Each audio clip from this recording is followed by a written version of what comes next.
The biggest mistakes brands make is treating these mid-funnel prospects as the same as a hot lead, hitting them with aggressive promotions and discount. These folks actually need is education, reassurance, and gradual trust building that addresses their specific concern. So there's kind of this mid-funnel psychology that I kind of want to go into. So risk assessment. They're kind of evaluating the potential downsides and comparing options. They're not going to just consider you. They're going to look at what's available and figure out which one is the most trustworthy, kind of least risky. Social validation seeking. Be looking for proof that others have had good experiences. No one wants to be the first to buy anything. People want to buy something that's already validated. So people are going to be collecting details to make an informed decision, especially as the prices increase. Assessing whether or not your brand is credible and reliable. If there's an issue, will you guys be able to solve it? Is the product worth the investment? Was it made well? Was it made cheaply? Is it going to benefit me or not? Time and consideration one, where, when is the right time to make that purchase? Is it something I needed yesterday? Is it something I need in a couple weeks or a couple months? Yo, what's going on, Chase? How you doing? I'm doing well, thanks, man. How are you? I'm good, man. Just preparing for Commerce Roundtable San Diego. Man, that is the event of the year, and I can't believe we've got Gary Vee coming. Yeah, we sure do. We have Gary Vaynerchuk joining us. He's going to open up, so we're not going to hide him till the end. We're going to have him smack right after our talk, of course, but because I don't want to get shadowed. But I let Gary come up after us, and he'll really get everyone motivated and pumped for the rest of the event.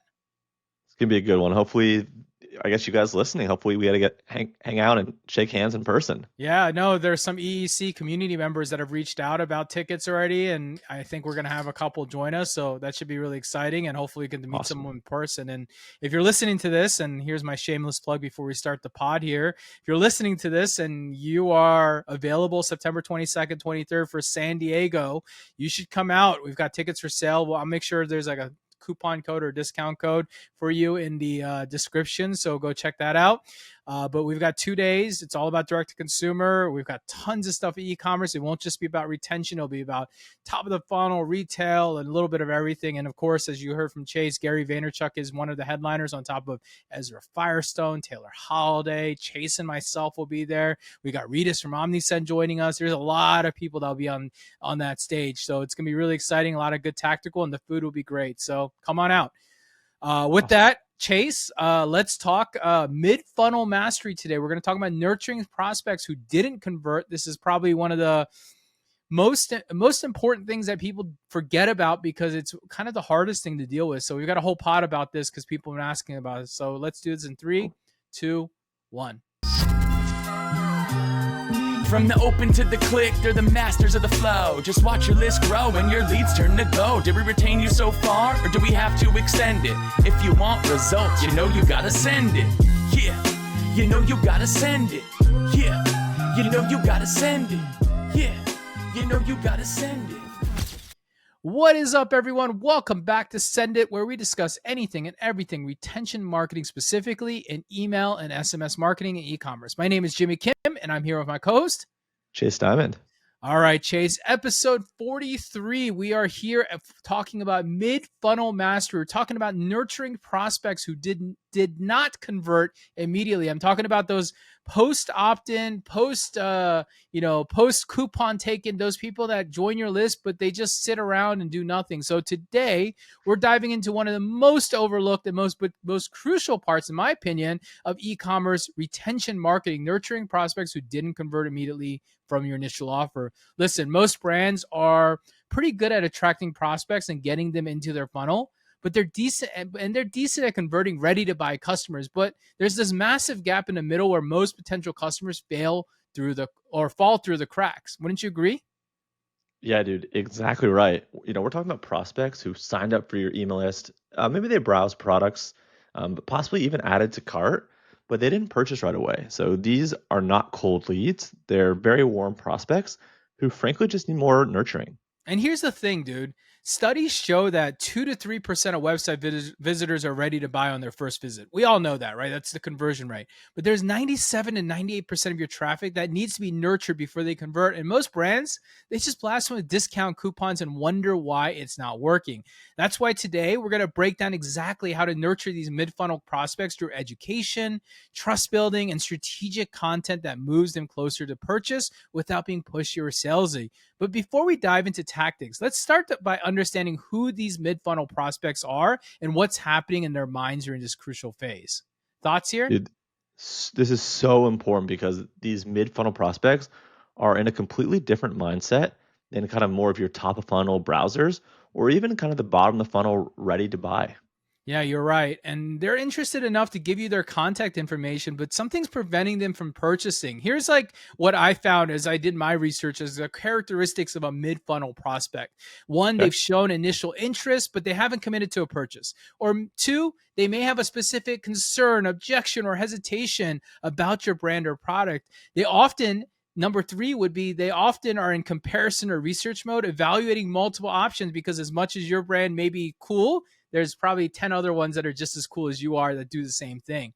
Number four, they need more information, social proof, or trust before they make that decision. Number five is a budget constraint or timing. Payday ultimately is one of the biggest ones, right? And last but not least is they could have been influenced by bad experience or general skepticism about online shopping, and they're just not ready because the trust is there. Any thoughts on that? Yeah, absolutely. I'd say what's crucial to really understand here is that these prospects aren't saying no.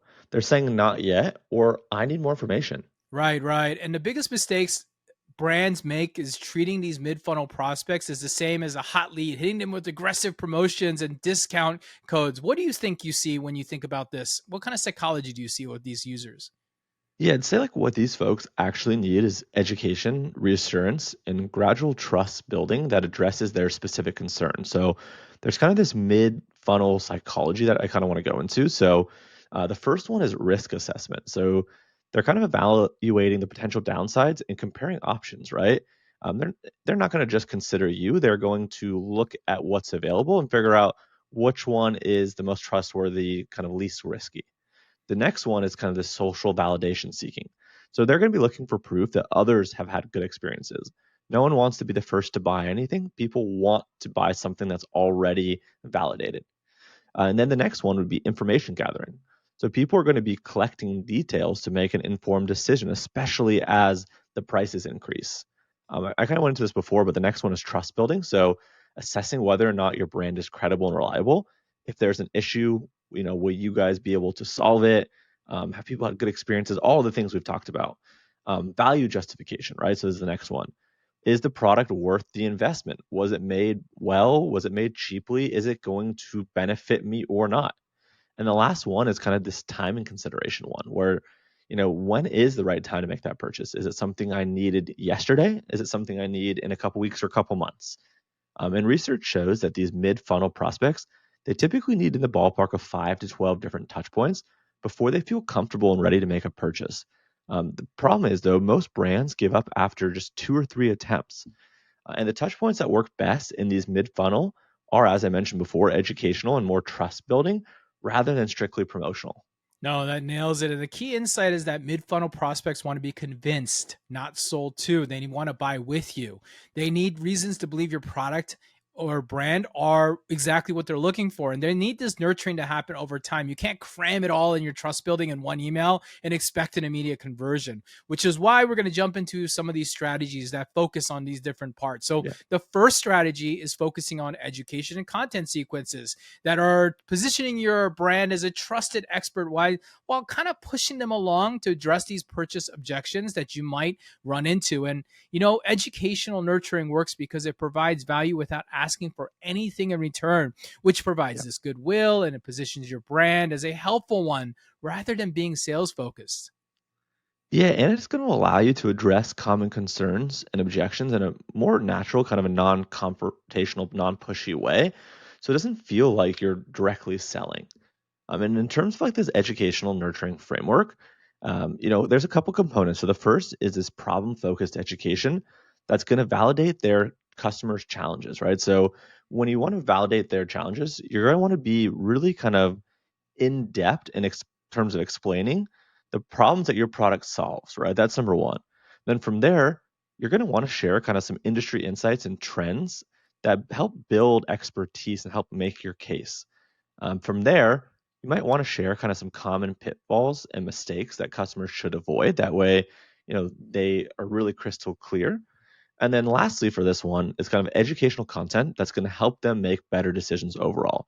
Teach them about your product, teach them about how to use things, teach them how to be smarter, healthier, whatever the objective might be.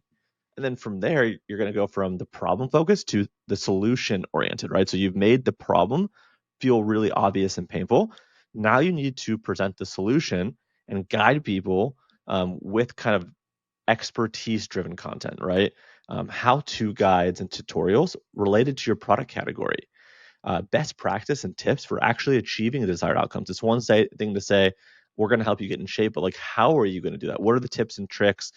How are you going to hold my hand and guide me along the way? Kind of comparison frameworks for evaluating different options.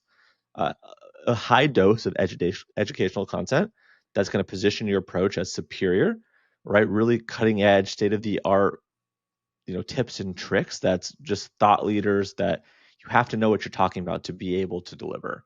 And then lastly is kind of behind the scenes content that builds trust and transparency. So here you can share things like product development stories and kind of your quality assurance processes.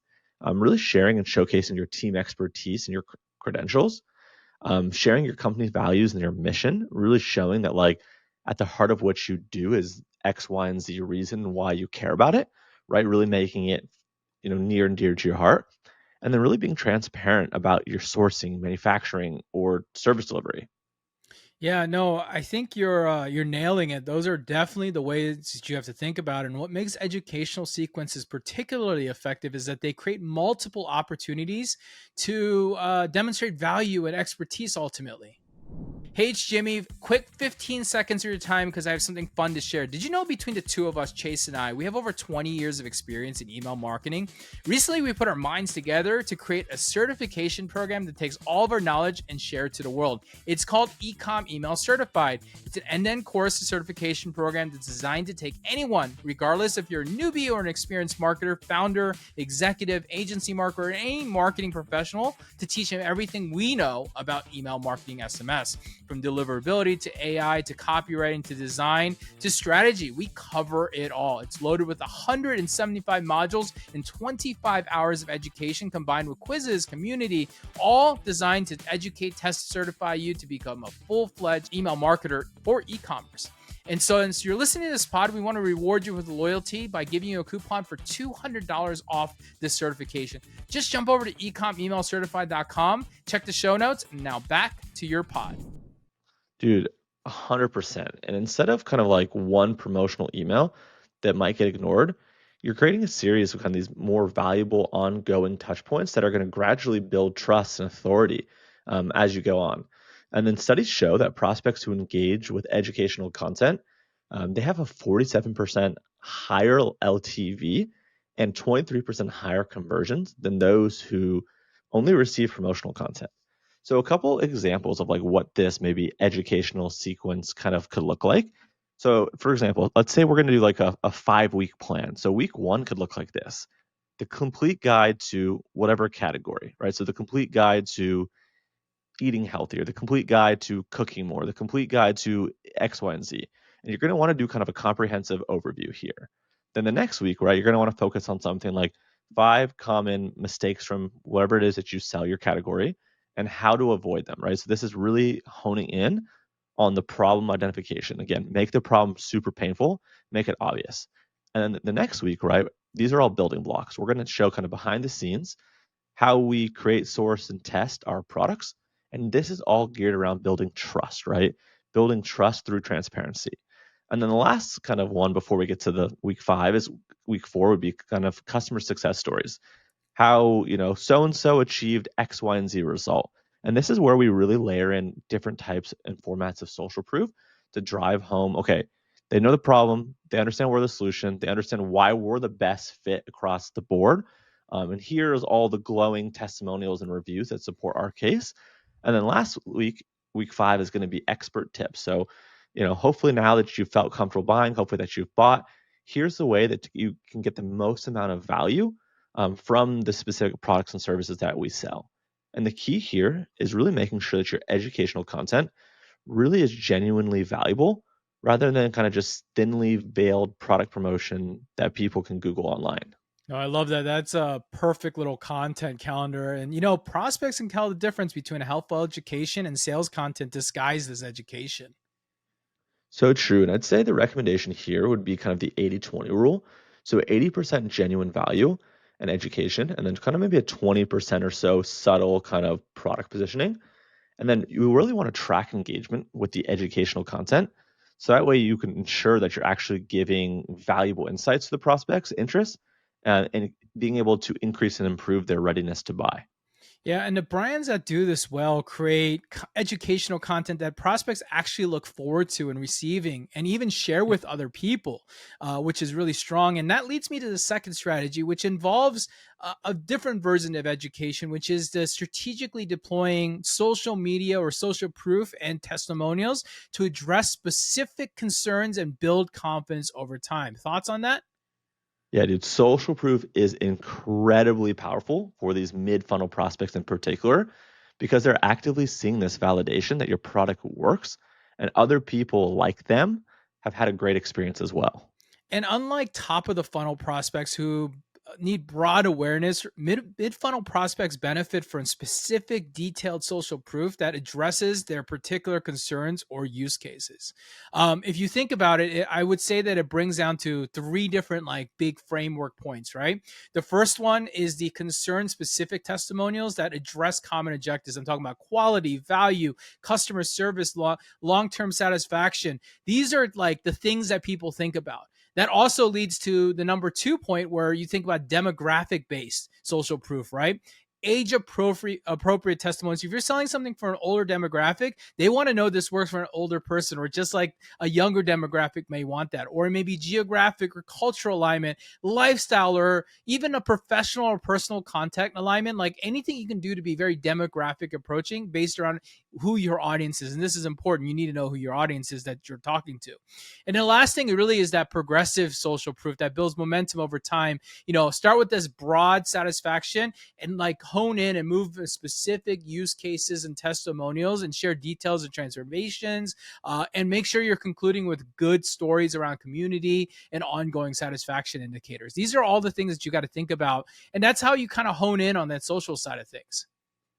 Yeah, and what makes social proof particularly effective for mid-funnel nurturing is that it provides objective validation from trusted third-party sources. Right, right, right. And instead of telling the prospects your product is great, other customers are telling them based on real examples. And the key is matching that social proof where the prospects are in their decision-making process. This is really the key real quick, right? So when it comes to those tactics there, you've got the sequence of stories, right? Like the way I think about it is it starts with initial skepticism, right? And the research phase. So you got to address those. Then you got to go into like the purchase decision or first use experience stories. So you want to tell them what people who are like, I'm glad I made that purchase and this is how it went. And then you've got that ongoing or long-term value creation testimonials. And then, of course, the loyalty and advocacy stories. So that's like the sequence you want to kind of create, right? But you also want to make sure you're layering that with multi-format. So you can't be just doing a written one, a video one, or a photo one, or data and statistical one. You've almost got to blend them all on top of here. One particularly effective approach is creating testimonial series that follow the customers through that entire journey of the product. What do you think about Yeah, that? I love that, man. Showing kind of the initial hesitation, the decision to purchase, kind of early experience, and ultimately long-term satisfaction really creates this kind of complete, compelling narrative that prospects can resonate with and kind of relate to. And when you include specific details and outcomes in these testimonials, it makes them way more credible and impactful than just kind of general praise and kind of generic praise.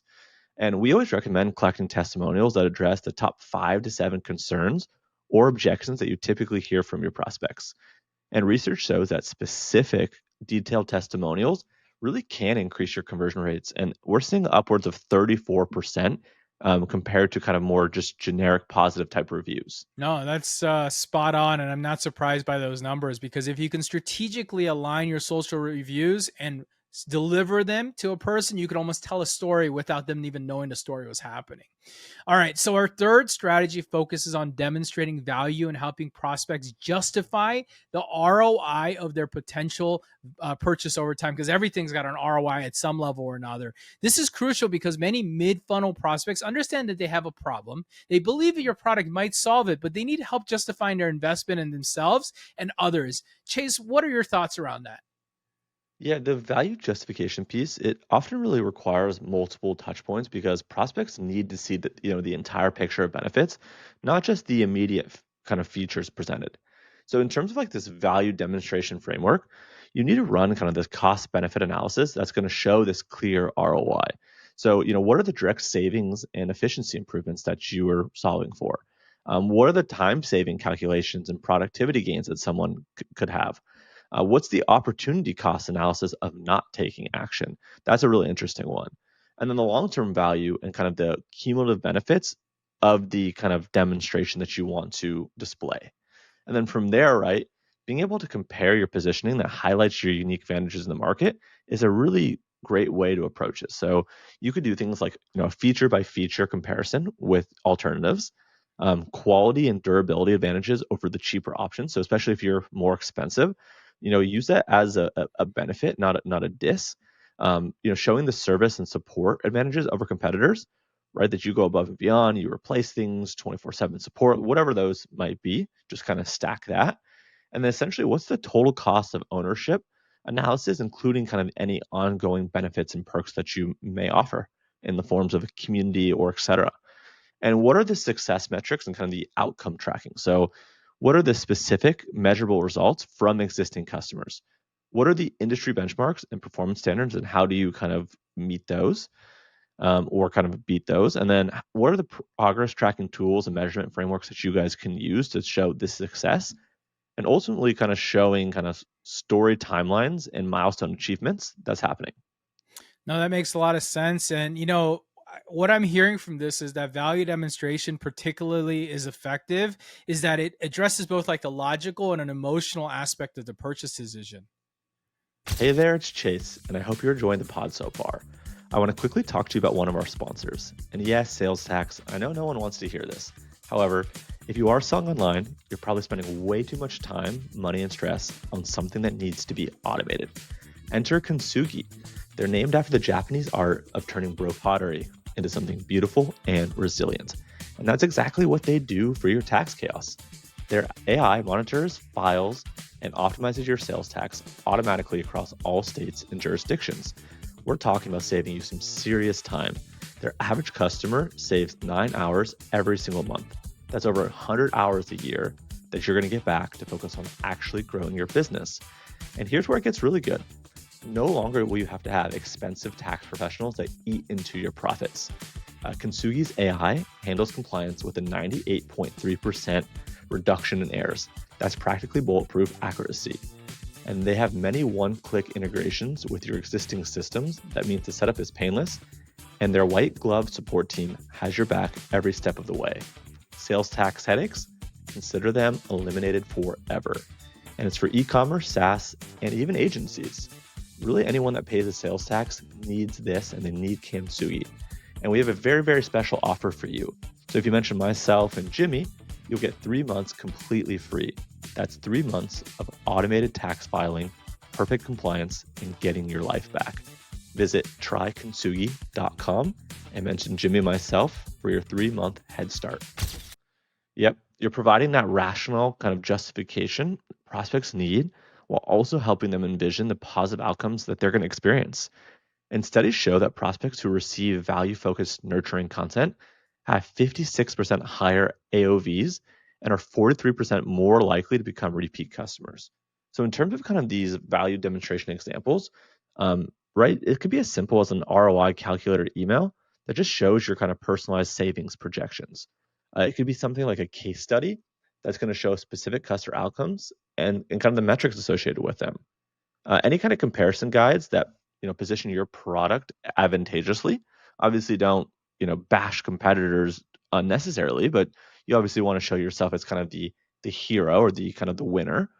Um, you know, Using cost per use breakdowns that demonstrate long-term value, and then successful timeline templates that show kind of expected progress. The key with this is really making the value tangible and specific rather than kind of vague or generic. Yeah, that makes a lot of sense. Save money is much less powerful than save an average of $127 per month. Yeah, and showing value over time is way more compelling than just the immediate results. Yeah, that makes sense. And, I'd recommend after hearing that creating value demonstration content for different timelines, immediate benefits, a 30-day outcome, and a long-term advantage, it's going to allow you to kind of create that story. And the goal is to help that prospect envision not just what they're buying, but what their life and business would look like after using your product. Which leads me kind of to that fourth strategy, right? So the fourth strategy involves proactively addressing objections and reducing perceived risk to remove that barriers. What are your thoughts about objection handling? I'd say objection handling really is crucial, especially in today's day and age, and specifically for these mid-funnel prospects because they often, they have specific concerns or hesitations that are preventing them from moving forward. Yeah, I think the key is addressing these objections proactively rather than waiting for the customers to ask, right? The prospects to ask questions or voice concerns. So to me, it brings down like three different frameworks that I've seen work really well in this market. Number one is like the common concern identification. And basically, you're talking about price, value, quality, reliability, compatibility, and timing. Like you want to be Yep. ahead of that and just talk about all of these places. You also want to talk about like that risk reversal and confidence building. I think this is huge because people want this money back guarantee or return policy, free trials or samples or customer service and how great you are, or any warranty or protection plans that are offered. These are risks. These are things, especially in a female group, this is even more important to kind of talk to about making sure people feel comfortable with the risk side of things. And then last but not least, the last thing I see in this market is really that comparison and competitive positioning. You're honest, your unique advantages, your honest comparisons, of course, your customer's choice of validation that they might have or decision, and then of course alternative options, even when appropriate, I think are always great thoughts. Any thoughts to add to that? Yeah, the only thing to add would be like what makes this objective handling particularly effective in these nurturing sequences is that you can address different concerns over time without overwhelming prospects. Right, right. And instead of trying to answer every possible objection in one email, you can dedicate a specific communication to a specific concern almost, right? And what you're addressing by objection handling proactively, you're demonstrating that you understand what the customer's concerns are and you're transparent about any potential issues. Some of the ways that I've seen good tactics work in there's like FAQs. Those are great, right? They're addressing those common questions. You've got also the common specific concern specific case studies or testimonials. We talked about this earlier, but like getting really focused on some of the things that people are asking, right? Comparison guides are great. People love a good comparison guide. Risk mitigation explanations. I talked about the guarantee, the refund policy, the warranty, the customer service. Those are all just as important. But one particularly effective approach is addressing the elephant in the room email that literally directly tackles the biggest objections your prospects have, and what they are. People are just afraid to just stand up and talk about them, but I'd like to make sure that you as a marketer know that is really important to say, and that's what's going to convert those mid-funnel prospects. Yeah, exactly. Acknowledging that kind of your product might seem expensive or that customers might be skeptical about claims really actually builds trust by showing transparency, and you become more believable. So when you provide these kind of clear, honest answers to objections, they're obviously going to convert, way more than trying to avoid difficult questions and withholding information.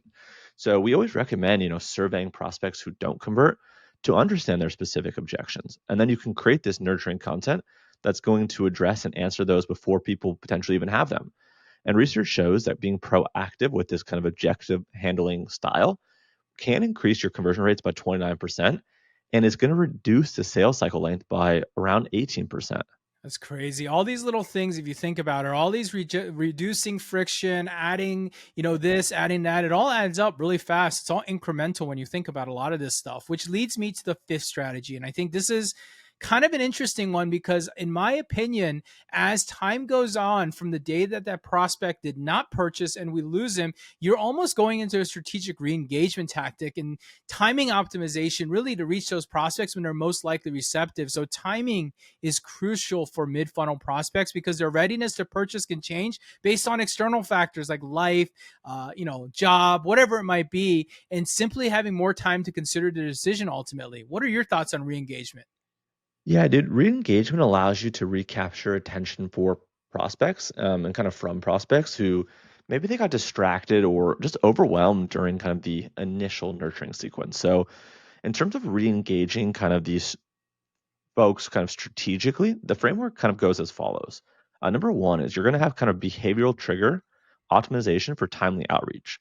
This way, as soon as someone kind of is on your website and they revisit it, it could trigger, an email, and, depending on kind of the browse behavior process, it has kind of a unique specific response for that. And then, right, having different kind of email engagement patterns and optimal send times, right? So how and when are specific individuals engaging, and making sure you're delivering it to them. And then understanding and taking into consideration the seasonal and kind of life cycle timing considerations, and then other kind of external event triggers and market timing. So that's kind of one piece. The next component is ensuring that you have like this multi-channel re-engagement sequence set up. So you'll have things like emails with progressive value and urgency kind of set up. You'll have SMS follow-up for immediate response and action. You'll have things like a retargeting campaign on social that will complement these kind of nurturing events. And then even layering in things like direct mail for high value prospects that need special attention. So when you take this more full funnel kind of well-rounded approach, it just works so much better. And then the last thing to add is making sure that you have this component of this kind of value added re-engagement rather than, kind of traditional promotional pushing. So having new content resources that are being developed and shared that are going to provide additional value and context, updating information and product improvements. So maybe you went from V1 to V3. What's the improvements? How is it better? Why should someone care? Introducing exclusive insights and industry developments. And then lastly, having some kind of community invitation and engagement opportunity allows people to further their involvement, and they get really excited about that opportunity to contribute. You know what I like about that is, what makes a strategic re-engagement particularly effective is that it recognizes the purchase readiness isn't linear or predictable ultimately. Hey, okay, I'm disrupting the pod for just a quick 60-second break and a quick little shout out to our title sponsors of the podcast, OmniSend. Okay, for those that don't know, OmniSend is an all-in-one email and SMS marketing automation platform specifically designed for e-commerce brands. They make it super easy to engage with customers, drive repeat sales, and create those seamless personal experiences we're always talking about. Here's 3 things I love about OmniSend. First and foremost, they're trusted by over 125,000 e-commerce merchants worldwide that absolutely love them. With a 4.8 rating star with over 6,000 reviews on the Shopify App Store, it's an obvious choice for your email, SMS, and push needs. Secondly, I love great customer support. And OmniSend, they're absolutely nailing it. They're responsive, their help docs are great, and their team is absolutely fantastic. And third, they have great features and better pricing. Pricing matters just as much as features, and OmniSend, you're going to get both of those. And they have all the features you need for your store, and their pricing is absolutely fantastic. In fact, recently I just heard a story about 2 community members that made the switch. One reduced his price from $8,500 to $3,500, which is huge, but even bigger, that $3,500 included SMS, which is absolutely wild. Then another agency I just recently talked to, they just switched their entire client base over, and he's been saving his clients anywhere from 30 to 60% off their bill, which is allowing them to take that money and reinvest it on the top of the funnel so they can make more ads and make more money. OmniSend nails these 3 things that I care most about: great support, great features, and fair pricing. Plus, I just helped Chase make the move to OmniSend with his own personal email list, and their migration was super easy. They even have a team to help you support you, and they have a great automated tool to bring your contacts right over. So if you're looking to take your email marketing to the next level, I highly recommend checking out OmniSend. They got the tools, the automation, the expertise to help your brands grow and thrive. Head over to omnisend.com/send it to learn more and start scaling your customer engagement today. Now let them know Chase and Jimmy sent you. Now let's get back to the pod. Yeah, that's right. A prospect might not be ready in January, but could be highly motivated in March due to changed circumstances, right? And re-engagement is going to allow you to stay top of mind and on their radar without being pushy or annoying. So in terms of like the re-engagement tactics, it could be everything from like, hey, we miss you type sequences that are going to acknowledge these kind of engagement gaps. Dropping kind of the hottest, the latest, the greatest new content alerts and resources. Again, keeping into consideration seasonal relevance and timely opportunities. During a summertime, for some people might be an awful time to reach them because they're kind of checked out. And for other time, right, maybe they need the thing that you have because it's specific to the summer and they can't wait any longer. And then exclusive access and VIP treatment offers, people love that type of stuff. And then two, don't be afraid to send surveys and request feedback. That kind of restarts dialogue and invites that conversation in a two-way street. And the key to making all of this feel natural and valuable is just that, right? Don't make it feel desperate or pushy. No, I love that. That's exactly how I think about it. Prospects shouldn't feel like you're reaching out because you have something valuable. I mean, wait, prospects should feel like you are reaching out Yes. because you have something valuable to share, not because you just want to make a sale ultimately, right? Right. And we've seen brands achieve, in the ballpark of like a 25 to 40% higher conversion rate when they implement these kind of strategic re-engagement campaigns compared to just the linear kind of nurturing sequences that most people do.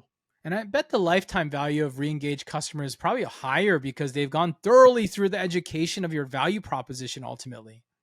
Dude, 100%. And one kind of tactical tip here is to use different messaging angles in your re-engagement.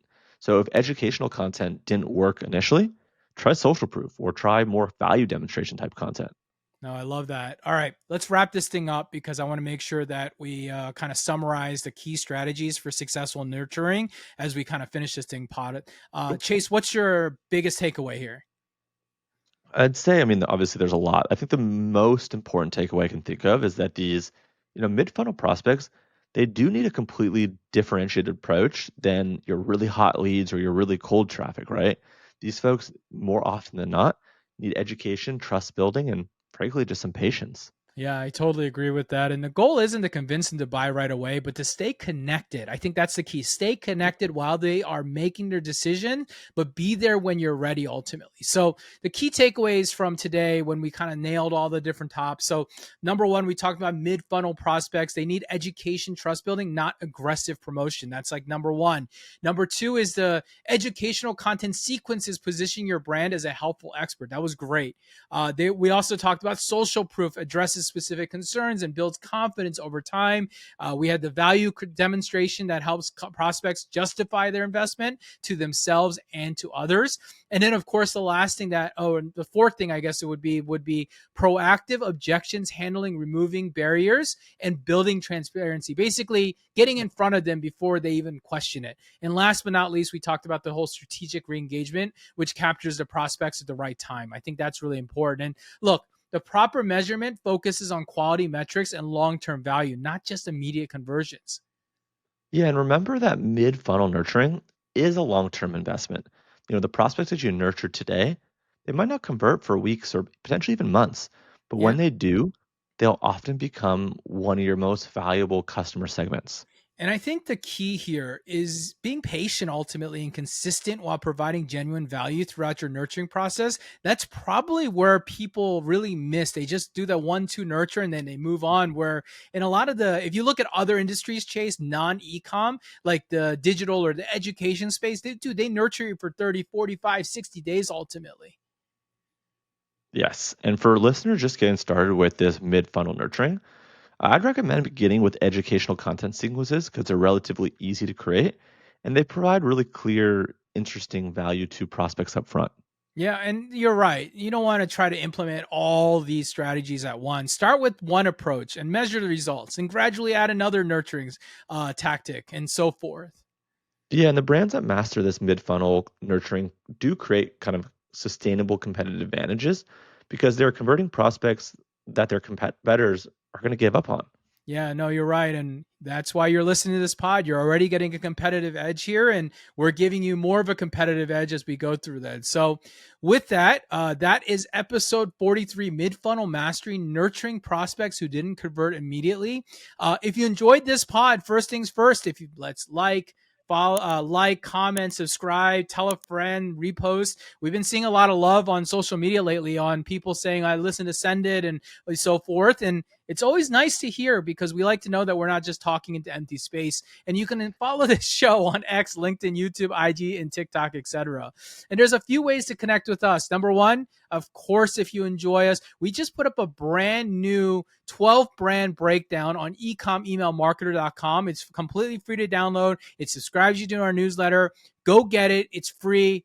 Link in the show note descriptions below. If you're listening to this on a pod, go to ecomemailmarketer.com. And of course, you got a certification program out. 25 hours of training, includes a full exam. I think we're running a special $250 discount sale right now for the summer. Go check out the certification program and go see if that's right for you. Last but not least, where can they follow you on social, Chase? Most platforms, Chase, no A in Diamond. Cool. And you can follow me on LinkedIn and X today, though I'm on some other platforms, but not as active, but I need to be. So with that being said, Chase, we're back next week, episode 44. We're going to talk about this one thing that I've seen happen.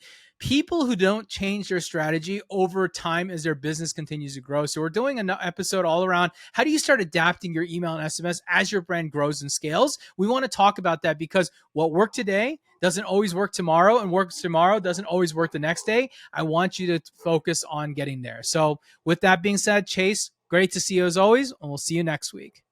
Cheers. From the open to the click, they're the masters of the flow. Just watch your list grow and your leads turn to go. Did we retain you so far, or do we have to extend it? If you want results, you know you gotta send it. Yeah, you know you gotta send it. Yeah, you know you gotta send it. Yeah, you know you gotta send it.